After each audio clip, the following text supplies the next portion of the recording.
The Battle of Glorieta Pass, fought from March 26 to 28, 1862 in northern New Mexico Territory, was the decisive battle of the New Mexico Campaign during the American Civil War. Dubbed the Gettysburg of the West by some authors, it was intended as the killer blow by Confederate forces to break the Union possession of the West along the base of the Rocky Mountains. It was fought at Glorieta Pass in the Sangre de Cristo Mountains in what is now New Mexico, and was an important event in the history of the New Mexico Territory in the American Civil War. There was a skirmish on March 26 between advance forces from each army, with the main battle occurring on March 28. Although the Confederates were able to push the Union force back through the pass, they had to retreat when their supply train was destroyed and most of their horses and mules killed or driven off. Eventually, the Confederates had to withdraw entirely from the territory back into Confederate Arizona and then Texas.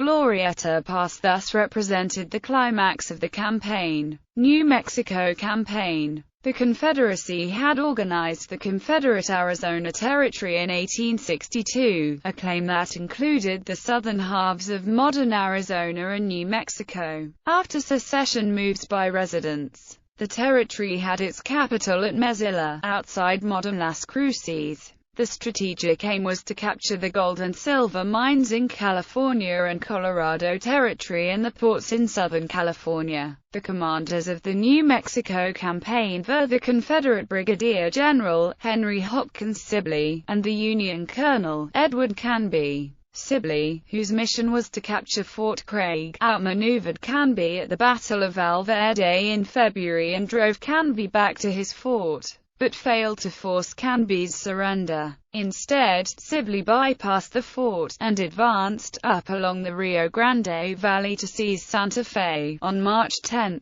Canby remained at Fort Craig to cut Sibley's logistical support from Texas and to await further reinforcements before resuming the offensive. Sibley set up his headquarters at the abandoned Union storehouse at Albuquerque. In March, Sibley sent a Confederate force of 200 to 300 Texans under the command of Major Charles L. Pyron on an advance expedition over the Glorieta Pass, a strategic location on the Santa Fe Trail at the southern tip of the Sangre de Cristo Mountains southeast of Santa Fe. Control of the pass would allow the Confederates to advance onto the high plains and to make an assault on Fort Union, the Union stronghold along the invasion route northward over Raton Pass. Sibley also intended for 6 companies under the command of Colonel Tom Green to block the eastern end of Glorieta Pass, turning any Union defensive position in the Sangre de Cristis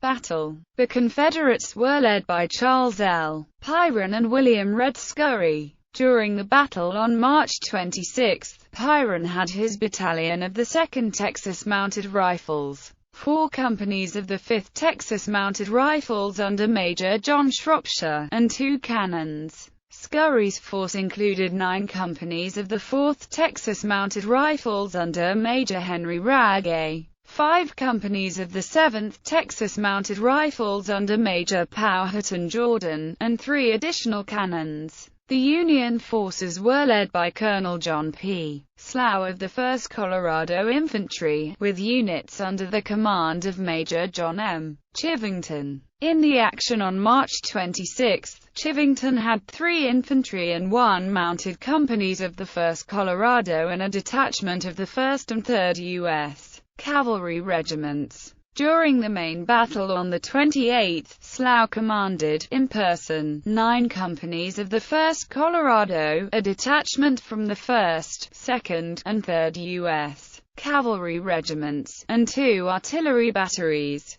Chivington commanded 5 companies of the 5th U.S. Infantry, 1 company from the 1st Colorado, James Hobart Ford's Independent Company from the 2nd Colorado, and some New Mexico militia. Prior to the battle, Union forces performed a forced march from Denver, over Raton Pass, to Fort Union, and then to Glorieta Pass, covering the distance of 400 miles in 14 days. Combat commenced shortly after their arrival at the battlefield, leaving them little time to recuperate. Apache Canyon Pyrrhon's force of 300 camped at Apache Canyon, at one end of Glorieta Pass, leaving a picket post of 50 men at the summit of the pass. Chivington led 418 soldiers to the pass and, on the morning of March 26, moved out to attack. Afternoon, Chivington's men captured the picket post and then found the main force behind them. Chivington advanced on them, but their artillery fire threw him back. He regrouped, split his force to the two sides of the pass, caught the Confederates in a crossfire, and soon forced him to retire. Pyrrhon retired about a mile and a half to a narrow section of the pass and formed a defensive line before Chivington's men appeared.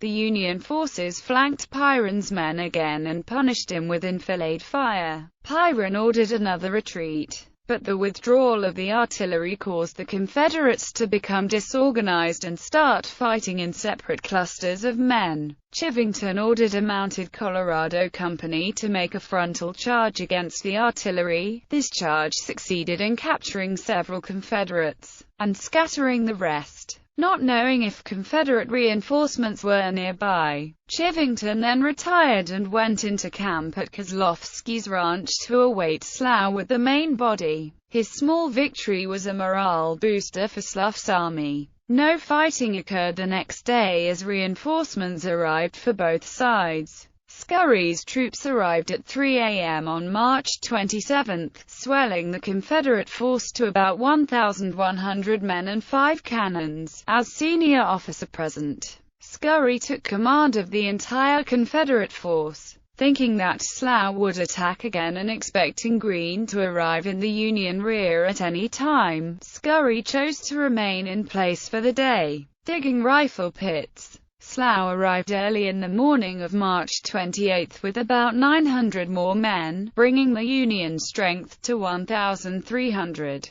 Glorieta Pass. Both Scurry and Slough decided to attack on March 28 and set out early to do so. Expecting the Confederates to remain in Apache Canyon, Slough sent Chivington with 2 infantry battalions, under Lewis and Wink Oop, out in a circling movement with orders to go hide out at Glorieta Pass and hit the Texans in the flank once Slough's main force had engaged their front. Chivington did as ordered and his men waited above the pass for Slough and the enemy to arrive, but instead of remaining at Apache Canyon as Slough had expected, Scurry advanced down the canyon more rapidly than Slough had anticipated. Scurry expected the Union force was retreating back to Fort Union. He intended to attack them until Greene arrived. 1 cannon and a small detail was left at Johnson's ranch. The rest of the Confederate force, with more than 1,000 men, marched eastwards along the Santa Fe Trail. When Slough found the Texans so far forward, he launched an attack, hitting the Texans around 11 a.m. about a half-mile from Pigeon's Ranch. A provisional battalion of 4 companies from the 1st Colorado under Lt. Col. Samuel Tappan, supported by both batteries, deployed across the trail. The Confederates dismounted and deployed in a line across the canyon, but the terrain caused some companies to become intermingled.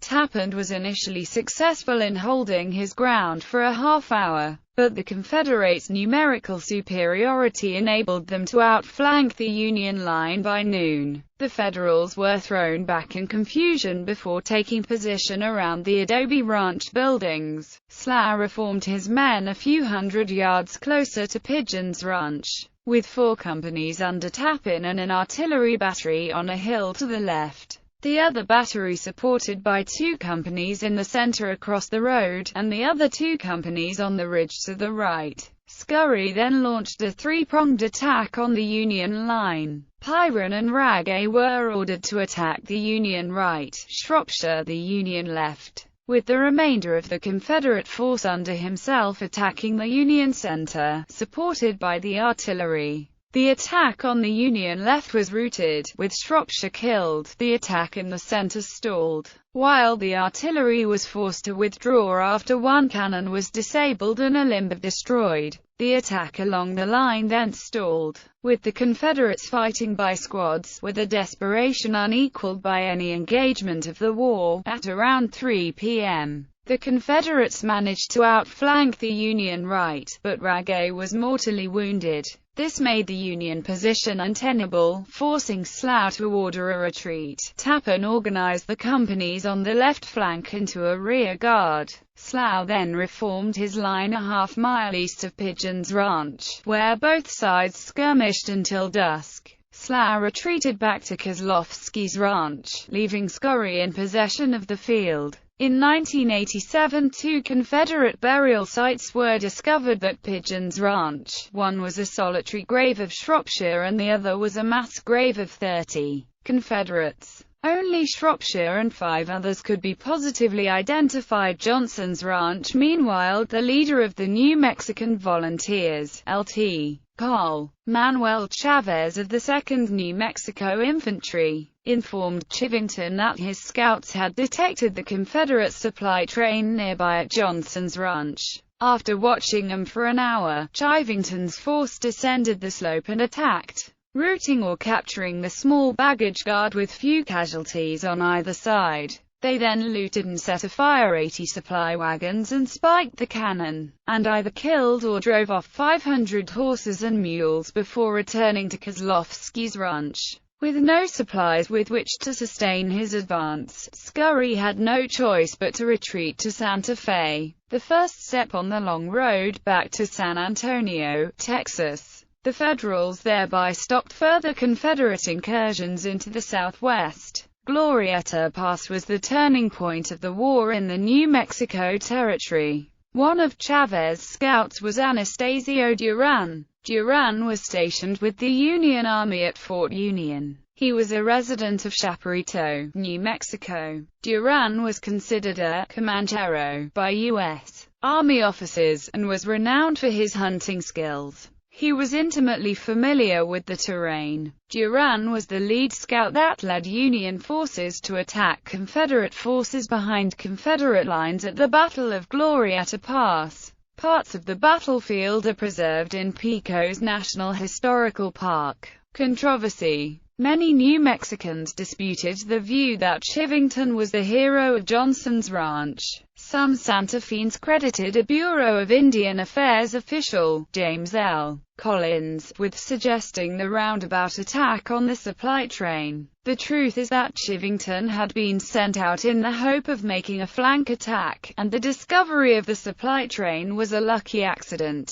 But Chivington was accused of almost letting the opportunity slip. The New Mexico Territorial Legislature adopted a resolution on January 23, 1864, that did not mention Chivington but asked President Lincoln to promote William H. Lewis and Asher B. Carey, both regular Army officers, for distinguished service in the battle. On March 8, the Rio Abajo Press of Albuquerque editorialized against Col. Chivington strutting about in plumage stolen from Captain William H. Lewis. The editorial claimed that someone of the party suggested the attack, that Chivington agreed after 2 hours' persuasion, and that Lewis led the attack while Chivington was viewing the scene from afar. A rather more serious allegation made against Chivington was that if he had hurried to reinforce Slough as soon as he heard the gunfire coming from Pigeons Ranch,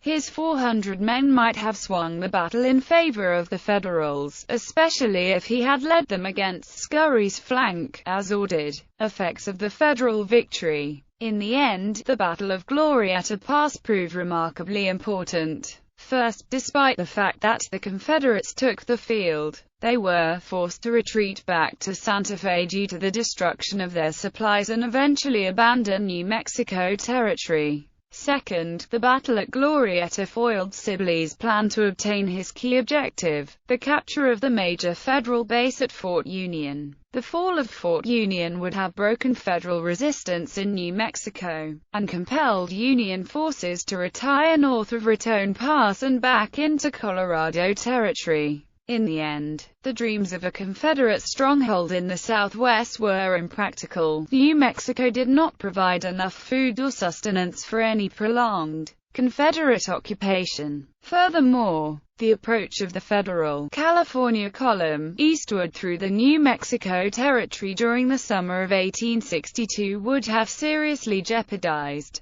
Confederate control of the region. Battlefield preservation. In 1993, the congressionally appointed Civil War Sites Advisory Commission issued its report on the nation's Civil War battlefields. The commission was tasked with identifying the nation's historically significant Civil War sites, determining their importance, and providing recommendations for their preservation to Congress. Of the roughly 10,500 actions of the U.S. Civil War, 384 were identified by the Commission as principal battles and rated according to their significance and threat of loss. The Battle of Glorieta Pass received the highest rating from the Commission. Priority I. Class A battlefields are principal strategic operations having a direct impact on the course of the war. With this rating, the Commission placed Glorieta Pass on the same level with battles such as Gettysburg and Antietam.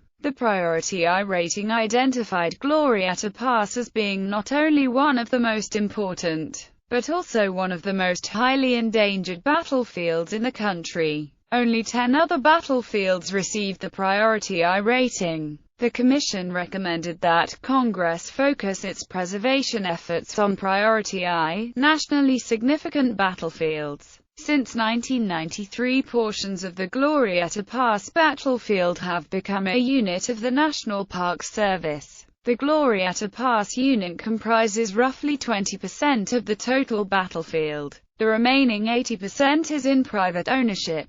Glorieta Pass battlefield is managed by Pecos National Historical Park and supported by the Glorieta Battlefield Coalition, a non-profit citizens organization. The Glorieta Pass battlefield is also designated as a National Historic Landmark, a site possessing exceptional value or quality in illustrating or interpreting the heritage of the United States. Fewer than 2,500 historic places in the nation bear this distinction. Depictions in popular culture. The battle is described in the historical novel Glorieta Pass by P. G. Nagel. The 1966 Sergio Leone film The Good, the Bad and the Ugly refers obliquely to the battle, setting one scene during the post-battle retreat of Sibley's men. The events at Johnson's Ranch are depicted in Elmer Kelton's 2009 novel Many a River, with some changes to fit it to his plot. In an episode focused on the Albuquerque area and the Sandia Mountains, the television show, Distant Roads, erroneously refers to a Civil War skirmish being fought in New Mexico in 1882, which would be 17 years after the war ended. This may be a reference to the events of Glorieta Pass in 1862.